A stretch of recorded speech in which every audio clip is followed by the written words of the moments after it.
Studio One News. Follow for latest updates. Link in description.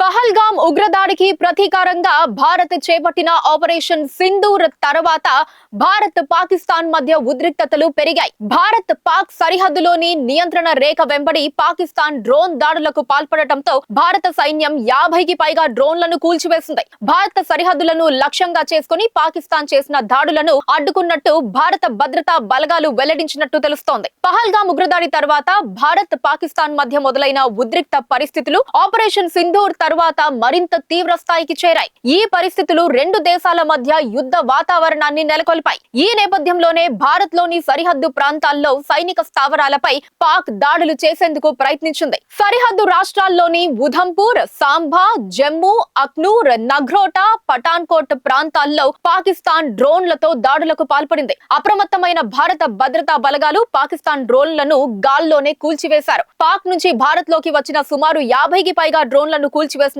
భారత భద్రతా బలగాలు వెల్లడించినట్టు తెలుస్తోంది. జమ్మూ కాశ్మీర్ సహా రాజస్థాన్ లోని రామ్ఘర్, జైసల్మేర్ లోని బిఎస్ఎఫ్ క్యాంపులపై డ్రోన్లతో దాడి చేసేందుకు పాకిస్తాన్ ప్రయత్నించింది. కాగా బిఎస్ఎఫ్ క్యాంపులపై దాడికి యత్నించిన డ్రోన్లను భారత భద్రతా బలగాలు సమర్థవంతంగా కూల్చివేసినట్టు తెలుస్తోంది. సరిహద్దు రాష్ట్రాల్లోని జిల్లాలే లక్ష్యంగా పాకిస్తాన్ పంపిన డ్రోన్లను అధునాతన ఆయుధాల సాయంతో భారత సైన్యం కూల్చివేసింది. పాకిస్తానీ డ్రోన్లను కూల్చివేసేందుకు భారత భద్రతా దళాలు L-70 తుపాకులు, ZU-23mm షిల్కా వ్యవస్థలు, ఇతర అధునాతన కౌంటర్ UAS పరికరాలను ఉపయోగించాయి. పహల్గామ్ ఉగ్రదాడికి ప్రతీకారంగా భారత్ చేపట్టిన ఆపరేషన్ సింధూర్ తర్వాత బుధవారం రాత్రి భారత్ సరిహద్దు ప్రాంతాల్లోని 15 సైనిక స్థావరాలపై పాకిస్తాన్ దాడి చేయడానికి ప్రయత్నించడంతో ఈ ఉద్రిక్తతలు మరింత తీవ్రతరమయ్యాయి. భారత్ లోని సైనిక స్థావరాల లక్ష్యంగా పాకిస్తాన్ చేసిన దాడిని భారత భద్రతా దళాలు విజయవంతంగా అడ్డుకున్నాయి. ఇక గురువారం పాకిస్తాన్ లోని వైమానిక రక్షణ వ్యవస్థలను లక్ష్యంగా చేసుకున్న